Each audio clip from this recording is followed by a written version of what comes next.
स्वागत है आप सभी का हमारे साथ इस खास वीडियो में, जिसमें हम बात करने जा रहे हैं साप्ताहिक राशिफल की सिंह राशि के लिए। और देखिए, जब भी वीकली राशिफल की बात करते हैं, मून इंपॉर्टेंट होते हैं। इस पूरे ही वीक चंद्रमा सबसे पहले रहेंगे मिथुन राशि में, फिर कर्क में, और उसके बाद वो रहेंगे सिंह में, और उसके बाद वो रहेंगे कन्या राशि में। तो यहाँ पर चंद्रमा जब भी चौथे, आठवें, 12वें घर में आते हैं तो शुभ परिणाम नहीं देते। सिंह राशि के लिए चंद्रमा की स्थिति अगर हम देखें तो 15-16 तारीख आपको थोड़ा सा ध्यान रखने की जरूरत है। यहाँ पर चंद्रमा आपके त्रिक भाव 12वें भाव में आ जाएंगे और गुरु के साथ होंगे। तो 12वें भाव में जब भी चंद्रमा होते हैं, निर्णय शक्ति को कमजोर करते हैं, इमोशनल बना देते हैं। यहाँ पर आपको हेल्थ का भी ध्यान रखना है। तो 15-16 तारीख को विशेष हम कहेंगे आपको लाइफ में हर फ्रंट पर ध्यान रख के चलना है। और देखिए, इस वीक में अगर हम बात करें तो आपके खुद के राशि स्वामी प्रवेश करेंगे 12वें भाव में, कर्क राशि में आ जाएंगे। सूर्य अभी तक आपके आय भाव में चल रहे हैं, और अगर हम कहेंगे लाभ भाव में थे, वो आपके व्यय भाव में आ जाएंगे। तो यहाँ पर आपको अपने स्वास्थ्य का ध्यान रखना है और कॉन्फिडेंट बने रहना है।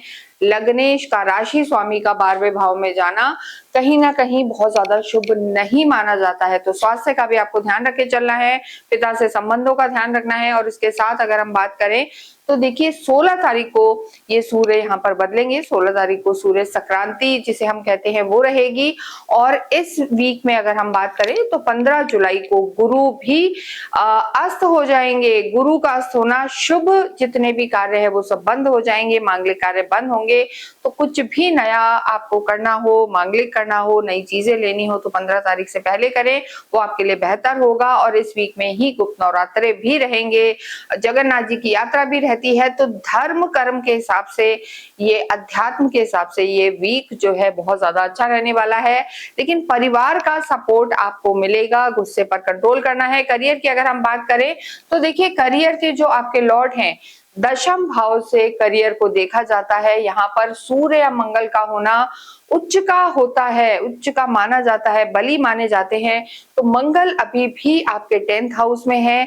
यानी अगर आप किसी तरीके से भूमि से रिलेटेड कार्य करते हैं, मेटल का कार्य करते हैं, आर्मी में है, पुलिस में है, स्पोर्ट्स से जुड़े हुए हैं, या एक्सपोर्ट इंपोर्ट का काम है, तो यहाँ पर लाभ के आपके प्रबल योग बने हुए हैं। गुरु इस समय देखिए, गुरु द्वादश में है, और गुरु का 12वें में होना और अस्त हो जाना, यहाँ पर कहीं ना कहीं त्रिकोण के लॉर्ड हैं। तो आपको ऐसा लगेगा कि शायद भाग्य उतना साथ नहीं दे रहा है, थोड़ा सा स्लो डाउन फील करेंगे। और कम्युनिकेशन से रिलेटेड काम है, वहां भी थोड़ा सा आत्मविश्वास में आपकी कमी आ सकती है।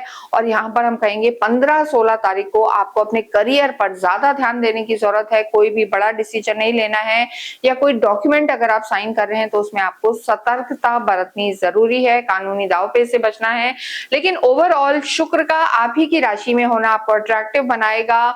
और क्रिएटिव कामों से अगर आप जुड़े हुए हैं, किसी भी क्रिएटिव लाइन से जुड़े हुए हैं, फिल्म इंडस्ट्री में हैं, या आपका कार्य किसी ज्वेलरी से रिलेटेड, डिजाइनिंग से रिलेटेड है, तो आपको सफलता यहाँ पर जरूर मिल सकती है। लेकिन जो हमने डेट्स बताई हैं, वहां पर 15-16 तारीख को आपको थोड़ा सावधानी बरतने की जरूरत है। धन की स्थिति बेहतर रहेगी। देखिए, धनेश बुध है, और अगर हम बात करें लाभेश भी बुध है, स्वग्रही चल रहे हैं, तो वो स्थिति आपके लिए ठीक है। लव लाइफ की बात करेंगे, लव लाइफ को देखा जाता है काल पुरुष की कुंडली के पंचम भाव से। और यहाँ से अगर हम बात करें तो गुरु आपकी लव लाइफ के लॉर्ड हैं, एक तो 12वें घर में है और अस्त भी हो गए हैं। तो लव लाइफ यहाँ पर हम कहेंगे बहुत ज्यादा अच्छी नजर नहीं आ रही है। साथ ही सूर्य और बुध की दृष्टि है। 16 तारीख के बाद सूर्य जब आपके 12वें भाव में चले जाएंगे, तो यहाँ पर जो एक ईगो क्लैशेस थे, आर्ग्यूमेंट थे, उसमें कमी आएगी, मिलना जुलना होगा। लेकिन गुरु का अस्त होना, स्लो डाउन आप अपनी लव लाइफ में भी फील करेंगे। तो अंडरस्टैंडिंग बना के चलें, जल्दबाजी में निर्णय ना लें। वैवाहिक जीवन की स्थिति देखेंगे तो वो यहाँ पर अच्छी बनी हुई, वैवाहिक जीवन के लिए समय अच्छा है। राहु केतु का केंद्र में होना, शुक्र का आपके सप्तम पर दृष्टि देना, यानी एक तालमेल बनेगा, घूमने फिरने जाएंगे, टाइम स्पेंड करेंगे, और वैवाहिक जीवन में यहाँ पर बॉन्डिंग आपके बनती हुई दिखाई दे रही है, वो स्थिति बेहतर रहेगी। लेकिन किसी तीसरे व्यक्ति के कहने में 15-16 तारीख को बिल्कुल ना आए, और नए रिश्तों की शुरुआत के लिए ये समय उतना अच्छा नहीं है। यानी जो लोग वैवाहिक जीवन में है उनके लिए समय ठीक ठीक है, लेकिन जो विवाहिक बंधन में बंधना चाहते हैं उन्हें हम कहेंगे कि अभी गुरु भी अस्त हैं और जल्दबाजी में नए रिश्तों के लिए निर्णय ना लें, वो आपके लिए बेहतर होगा।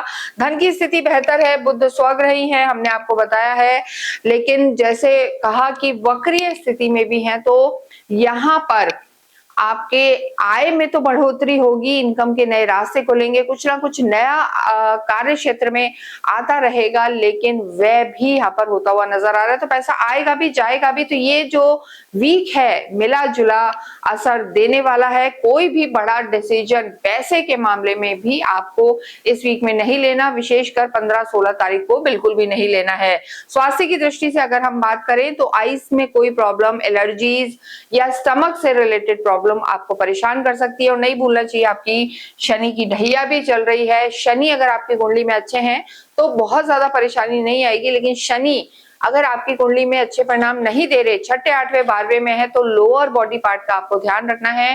पैरों में, बैक में तकलीफ, दर्द आपके हो सकते हैं या कोई चोट वोट लग सकती है, तो इस समय आपको ध्यान रखना है। और विशेषकर अगर 15-16 तारीख को ट्रैवल कर रहे हैं तो उसमें भी आप सावधानी बरतें। विद्यार्थियों के लिए समय अच्छा है, और फॉरेन जाके पढ़ना चाहते हैं, विदेशों में जाके पढ़ना चाहते हैं या कहीं हायर स्टडीज के लिए जाना चाहते हैं तो समय ठीक है, लेकिन 15 से, जैसा हमने कहा, विद्या ज्ञान के कारक गुरु अस्त हो जाएंगे, तो थोड़ा इस वीक में आपको ऐसा लगेगा एफर्ट आपको ज्यादा करना पड़ रहा है, तब आपको रिजल्ट्स मिल रहे हैं, लेकिन सफलता आपको जरूर मिलेगी। ओवरऑल अगर हम देखें, भाग्येश की स्थिति मंगल है और भाग्येश एक मजबूत स्थिति में है, तो घर में सुख सुविधाएं, मान सम्मान, प्रोफेशनल लाइफ में बेटर होना और एक इनोवेटिव होना, यानी कुछ नयापन, नया काम में कुछ ऐड करना या मल्टीटास्कर होना, वो सब यहाँ सिंह राशि के लिए इस वीक में नजर आ रहा है।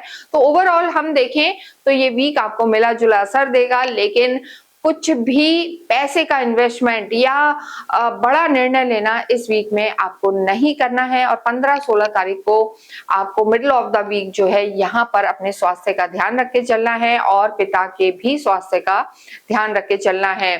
सुबह के समय गायत्री मंत्र का जप करना आपके लिए बेहतर रहेगा। देखिए, आप आध्यात्मिक होते हैं और अध्यात्म यहाँ पर बढ़ा रहेगा, भगवान के प्रति जुड़ना आपका यहाँ पर ज्यादा होगा, अध्यात्म में यहाँ पर ग्रोथ नजर आ रही है, क्योंकि केतु की स्थिति आप ही की राशि में है, जो आपको धीरे धीरे डिटैचमेंट देगा और आपका इंटेलेक्ट यहाँ पर बढ़ेगा।